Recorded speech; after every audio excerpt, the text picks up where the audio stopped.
Hi, everyone. Thank you so much for joining us for another edition of Adam Interviews. Today, we scrapped the original plan because of what happened yesterday, the assassination of Charlie Kirk. And this first thought I had is I wanted to bring in two people in our community who are on different sides of the aisle and work very well with those on the other side. And really, my experience has been a lot of our town supervisors fall into that category, mainly because they have to. They have a job to do. And in that job, they have found ways to bridge the political divide. And so, given the tenor of today at the national level, I wanted to drop it down to the local level, which is, of course, my job as a local reporter. And to help me do that, I have with me, I'm going to hit the 3 box here.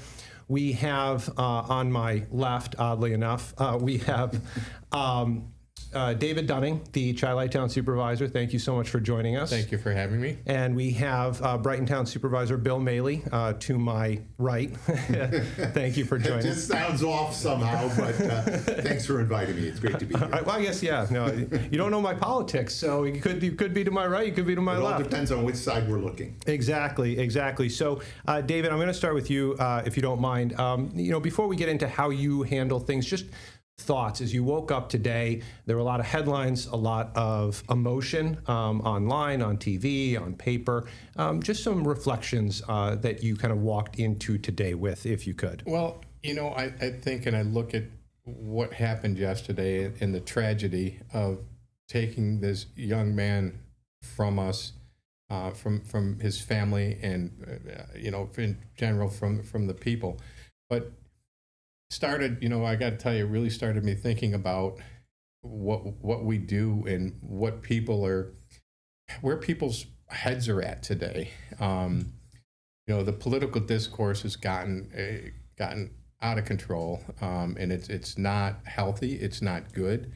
And I just think, reflecting on just the events of yesterday, I just got to wonder why, Adam, what pushes a person to that level where we can no longer respect other people's opinions and do it in a peaceful, calm, and calm way where we can all just kind of, I hate to say, all just kind of get along and agree to disagree, right? Yeah. And at what point in history do they point to and say violence is going to solve this? I mean, I suppose on a grand scale, certain countries have taken over others, empires have taken over other regions and all that. But obviously we've decided as a civilization that's not a great way to go about things. But especially on an individual level, what do they think they're going to be solving here? And I'll keep it on you, David, for a second. Well, it solves nothing. It solves absolutely nothing. And when you look at these events, and what really saddened me the most when I saw the news reports of people actually cheering this action on, and it just baffles me to know where, as a human race, are we going? Where are people's heads at that you can applaud this type of activity? It's just wrong. And violence, no matter how you look at it, whether it's political violence, whether it's any other type of violence, it just doesn't resolve anything. No. And your thoughts, Bill, having really reflected on it, because we got the news last night, you got to sleep on it, you woke up, you saw what was out there, your immediate, almost emotional reaction to this. Well, we've seen too much of it. Obviously, this isn't one isolated incident. We just saw a month or two ago a similar assassination of a representative and spouse in the state of Minnesota. Just the same day as yesterday, we saw another school shooting. So whether these are political assassinations or whether we continue to deal with the ongoing plague of violence in schools and other gathering places, history does show. I mean, Supervisor Dunning is absolutely right. It is not the answer. It is not a solution. And we have to do better. I mean, I talk about, maybe because I'm old enough to remember these days, there was a bumper sticker back in the day. Think globally, act locally. And I think we have an obligation, all of us. We can't, maybe one person change the world. There are some great people who have changed the world in better ways. But what we can do is work locally to create the kind of world we want to see. And that is not a world where people are targeting each other, whether it's with guns or whether it's with words. I mean, we do see words being used as weapons in the world of politics, in the world of social media. We can disagree. I mean, Supervisor Dunning and I, no doubt disagree on a lot of things, but we also, in working in our respective communities, we work together to try to make, we were talking before, it was ironic that this was all set up this morning when Supervisor Dunning and I were in a meeting on a collaboration that many of the towns in Monroe County are a part of to try to reduce the cost of our employee health insurance. We can work together, we can do better, and violent attacks, violent words are not the solution. And by the way, Bill, because you are taller than the average bear, I'm going to have you pull the mic up a little bit closer while I ask David this question. David, when Bill had mentioned the assassination of Melissa Hortman and her husband in Minnesota, Democrats, and then we had the attempted assassination on President Trump's life, 2 of them. And then prior to that, of course, we had the attack on Nancy Pelosi's husband and Gabby Giffords. I mean, this is happening on the left and right. The CEO of a healthcare, company, Yes. this, yeah. And so we're seeing, and don't get me wrong, we've had assassination attempts on President Reagan, obviously we had RFK, JFK. It's not like we're new to this is a new thing, but there seems to be more of it. Where do you think that's coming from? That's a good question. I don't know, but quite honestly, I think it's fueled a lot by social media and what social media puts out there, because now all of a sudden, everybody, you've got your keyboard jockeys who get out there and can type what they want to type, say what they want to say, and they have the right to say what they want to say, don't get me wrong. But I think a lot of times it inflames issues to a point where people start just getting so angry and so upset and so bothered by it. And I think it just gets to that point where, all of the conversation is fueled by things that are kind of glorified and the hatred that some people have for other people. I think, we see it today, in social media and in the media in general, mostly the national media. But if you watch Fox News or if you watch CNN, whatever it is, they tend to fuel some of the things. It's not news. Some of the stuff isn't news. It's not news to know that President Trump said a swear word today. I mean, that's not news, but it also becomes news because of how media does that. But there's some things in there we don't know. The personal lives of politicians and elected officials are not necessarily always news, but they become news, and it's on both sides of the aisle.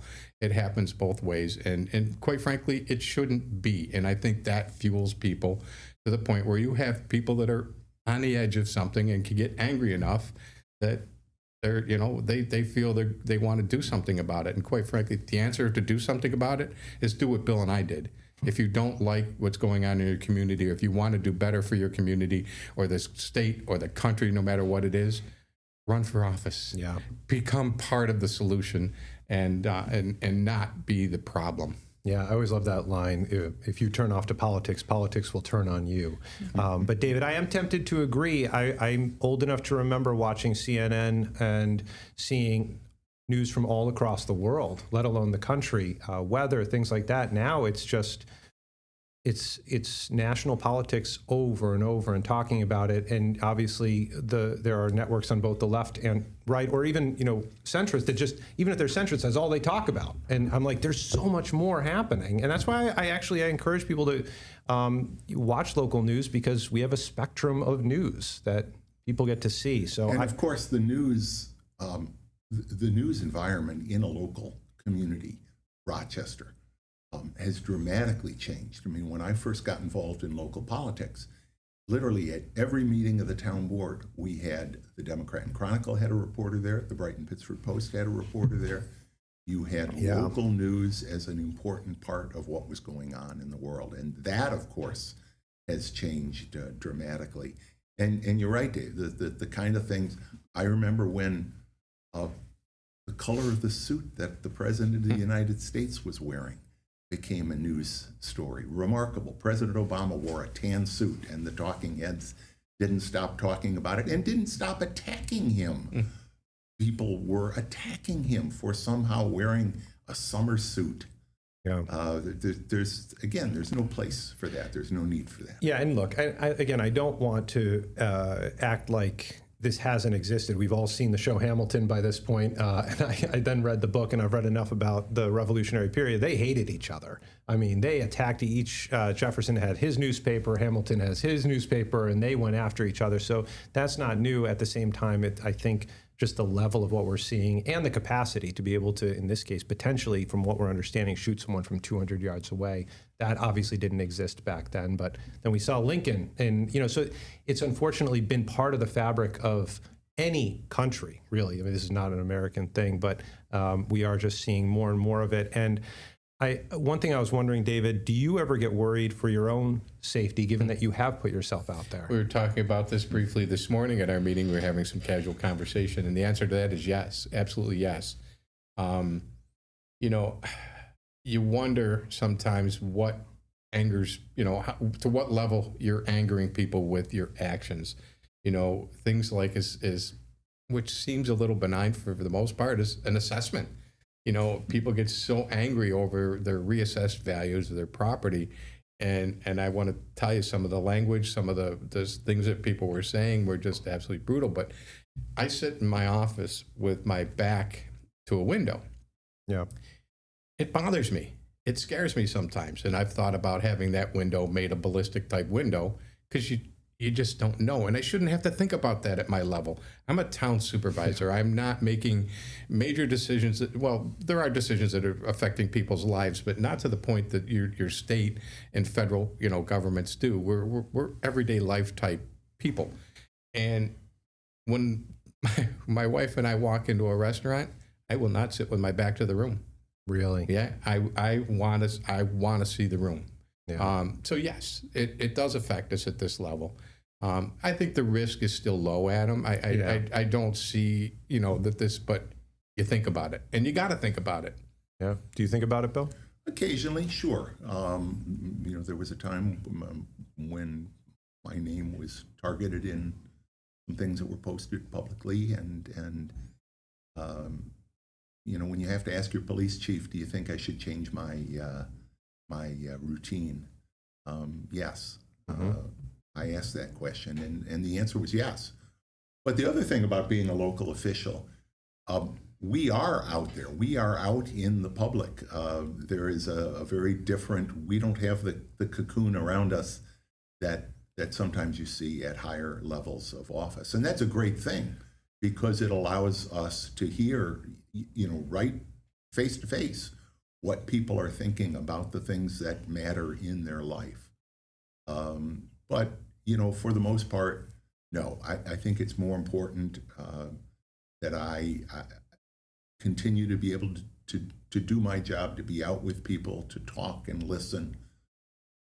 So I'm going to continue to do that. But it's disconcerting when you see people at all levels, and not just politicians, that are targeted in this day and age. Yeah, and I have to say, it irritates me, or at least concerns me a little bit, when people say, "Oh, politicians," and then they just proceed to demonize them as a group. I mean, it's not unlike the media or anything like that, but I've always thought, even before this recent string of violence, that I've gone out and covered stories of when you both have gone out campaigning. The amount of work on the side that you have put into this, the dedication, the sacrifice, and sure, there are bad apples or people that make mistakes or they don't have the right policy and all that. But for the most part, a lot of them are true civil servants, especially at the local level. And now you add in this, and that just concerns me when I hear people say, "Oh, politicians." I'm like, well, have you met the David Dunnings of the world or the Bill Maleys? Like, I'm not holding you guys up as, I'm not telling people to vote for you here, but at the same time, I've seen how hard you work. I don't know if you kind of have the same kind of thought. It is, and I do have and I hate the word politician, and I'm not a politician. I am not. I am a public servant. I serve the people of the town of Chi-Lai to the best of my ability. I don't care what party you're registered in. I don't care where you came from. I don't care how much money you have in your wallet or don't have in your wallet. I serve the people of the town, and I love every minute of it. And yes, we work very, very hard to get to where and we work hard every day, not just in the campaign and getting to where we're at, but every day there is a lot of work to be done to make sure that hopefully we're doing the right things and pleasing a majority of our communities. Yeah, and Bill, you were going to chime in Well, too. and sometimes we can't please. You have to, because you never, like the old song, you can't please everyone. You do have to listen. But Supervisor Dunning is right. It is a lot of work. We started this morning at 8 o'clock. But this wasn't a one-off. I mean, Dave and I have worked together on a number of things over the years. And I do tell people, because people sometimes ask, what is your relationship like with the other supervisors? And I'll mention Dave as someone that I've worked with over the years. And even though we're not on the same side of the aisle, we're both functionally working for the people of our communities. And that is one of the joys of my job. Brighton is an extraordinarily diverse community, socioeconomic, racial, the faith communities. All of those things make working in a job like mine sometimes challenging, but very, very rewarding. And I do think we can make a difference in people's lives. Yep, I agree. And I don't want to minimize the significance of the political divide, because I don't want to minimize the significance of the issues to people: immigration, abortion, taxes, civil rights, things. These are very important issues, and people should be impassioned. So this is not me saying, oh, let's kumbaya, let's come together. These are very big issues. So David, on your level, I know that a lot of town issues are nonpartisan, but some are. How do you go about having those tough conversations with people who don't agree with you? Well, typically, and I actually enjoy that part of my job very much so, because I do get people come into the office screaming and yelling, about this, that, or the other thing. I don't know what political party they're enrolled in when they walk in my office, unless I personally know them, perhaps. But, they'll come in and they'll be very angry. And like Bill says, listen. You sit and listen to the people for a little while. You listen to what they have to say and where they're coming from. Then I try and find some common ground, somewhere where we can come together in the middle. And it tends to start that conversation leaning towards a more civil conversation and people getting less and less angry. So I think, again, it's listening is the key, to listen to what people have to say. I don't have to agree with them. I'll let people know when I don't agree with them. Yeah. But if I disagree with them because it's my personal feelings, that's one thing. If I disagree with them because it's a town matter or a matter that affects our community, that's a whole other thing altogether. Then some kind of action will usually take place. I'll do some look into some things and see what, if anything, we need to do, and consult with other people. And as Bill has already mentioned, there's times when I'll call Bill, how do you handle this? So, and Bill and I probably politically, from some of the political issues, could probably not be further apart from each other, right? But I still respect him, and I still respect his opinion and his views on things. I may not take his opinion and his views, but I respect what he has to say, and I'll use what I can for my situation. And I'll call the other supervisors, and I don't care if they're Republicans or Democrats. I really don't care. I want to hear what some other people have to say. Exactly, and maybe it offers a nuance to your view. It doesn't change it, but it offers a different perspective that you can carry with you. And I think your point about just listening, how it empowers the other person, and I would just say that if someone gives you that gift, which is just hard to come by these days, if someone gives you that gift of listening, then return the favor. Listen to them back. I think some people are like, thanks for listening, and then they just go on their merry way. Well, that other person. That happens often, quite often, actually, that they thank you for just hearing that. That's all they wanted to do. They wanted to get it out to someone, and so a lot of times they'll walk out of my office laughing, and we'll have a shake hands, and we have a kumbaya moment. Yeah, that's good. That's good. So, Bill, when you have that situation, how do you approach it? Well, in a very similar way, listening is so important. There can be fundamental differences, and yet when you do take the time to listen, as Dave was talking, different counties do things a little differently. Some counties, instead of having county legislators, have a board of supervisors, and they are a legislative body serving the county. We don't have that in Monroe County, but the supervisors throughout the county get together every month. And I think that is an opportunity to build relationships, to find opportunities to work together and do it in a way that isn't quite so politically charged. You get to know each other personally, but again, whether it's insurance, whether it's animal control, which is another thing Dave and I have tried to work on together over the years.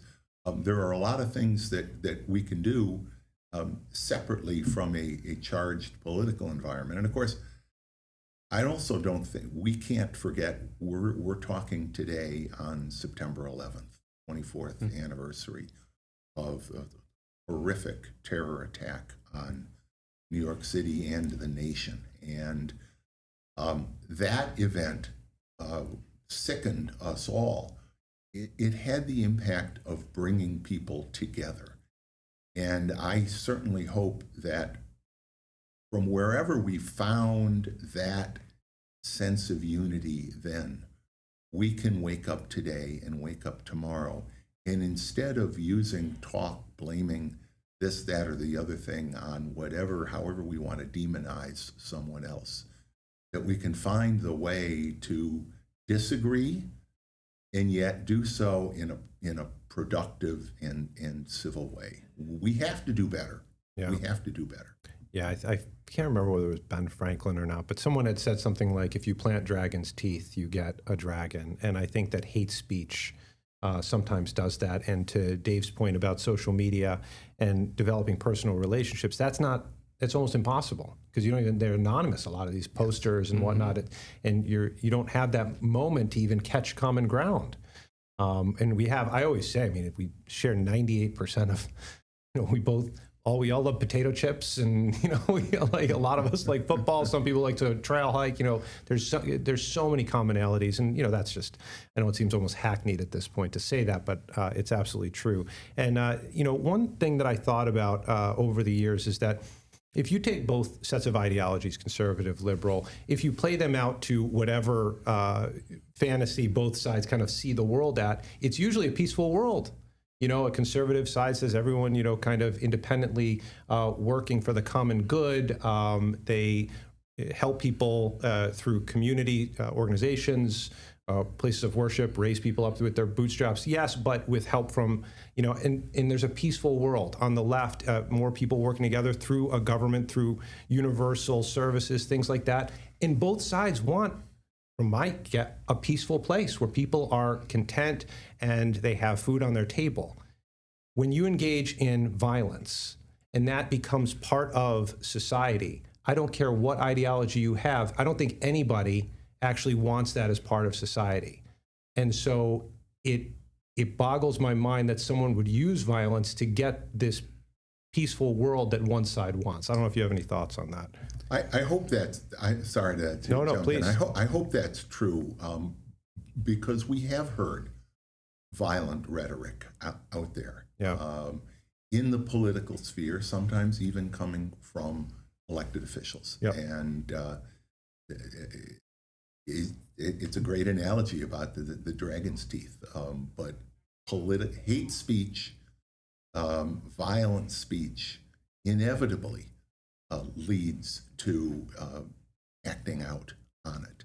And I like to think that most people, regardless of their political perspective, agree with that.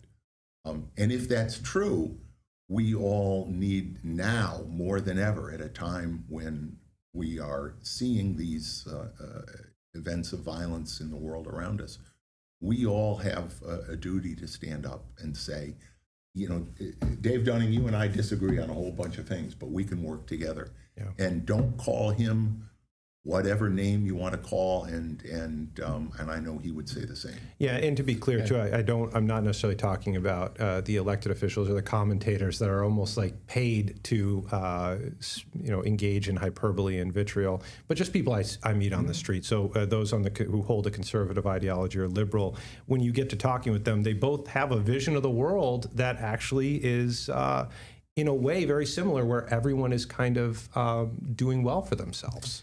But just going back to your previous point, Adam, and following up with what Bill said, some of as Americans, we see the terror around the world.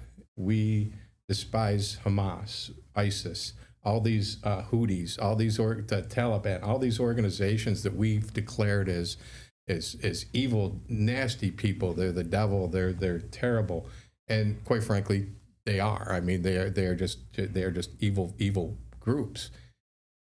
But a lot of the United States, or things that are happening in the United States today, and even in our own community, is domestic terrorism. And we're seeing more and more of that, of the people that Americans seem to really dislike the most and really fear and don't understand. But we're turning into this same thing, maybe not at the extreme level that we're seeing overseas and in different countries, but it's there and it's escalating. We need and should be cautious of where we're going as a people. Yeah, I unfortunately agree.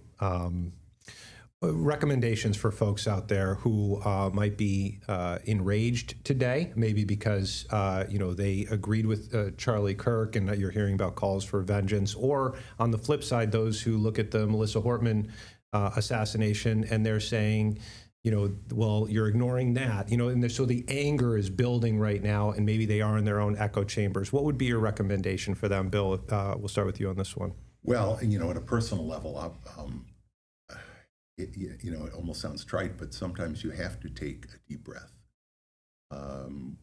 You can't let the anger consume you. I do think we have seen throughout history, and today we see role models around us. I saw some words from a local organization, the Levine Center to End Hate, which is an organization. It's affiliated with the Jewish Federation of Greater Rochester, but it is an organization that has stood against hate in all of its forms, anti-Semitism as well as other forms of hate. And I think that as we see organizations like that, leaders like that in the community, they can be role models for us to find a different path. There is a better way. As Dr. King said, darkness can't drive out darkness. Only light can do that. Violence won't drive out violence. Violence will escalate violence. Only light, only hope, only love can do that. And no, I'm not suggesting that people love positions that they find whether they're political or otherwise, that they don't share, but don't allow that hate to metastasize into every part of your life. Yeah. David, any thoughts on that? Yeah, I think my advice to people would be to do exactly what we're doing here today. Yeah. Talking. If you're that enraged and you're that, and I got to tell you, I'm angry. I'm very angry at what happened. I'm angry not because Charlie was a conservative, but I'm angry because Charlie was a young man who was murdered senselessly, right? So, but my wife and I have been talking about this. I've talked about this with some people that I work with, that have asked some questions. But I think the dialogue is so important that people just need to talk, take some time, calm down, and I got to tell you, pray. I pray for those people who get so angry that they feel that they need to take it to the most extreme levels. Yeah. And I will pray for them. But dialogue, it really comes down to talking about it and sharing with other people. No matter where they come from, no matter what they do, no matter what side of the aisle they're on.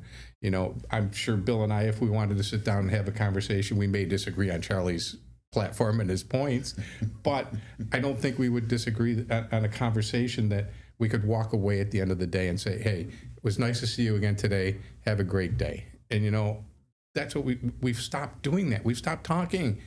We got behind our computers and we stopped talking. We pull our cell phones out and we text each other these days, everything. You know, what do you do? You know, we don't talk. People, we need to talk again. We need to sit down at the table and talk.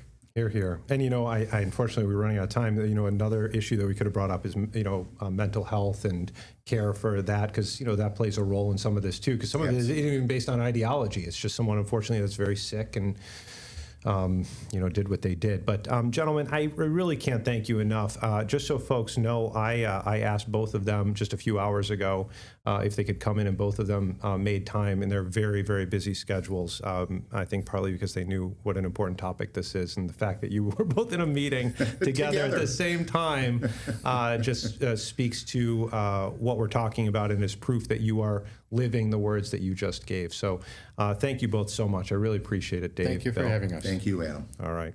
And thank you all for listening, because that's part of this too. As Dave said, we have to talk more, and part of talking is listening. And you just heard words from a Republican, a Democrat, both partisan in their positions, but they are Monroe County residents and leaders in their actions. So I want to thank both of them so much for helping us out today and for doing what they do. Again, I also want to thank you so much for watching our podcast, the Adam Interviews segment. This will continue every weekday with great, interesting people. And tomorrow we have another good one in mind, and I hope you can join us for that. With that, I hope you all have a wonderful evening and a wonderful weekend if I don't see you before then. All right, take care.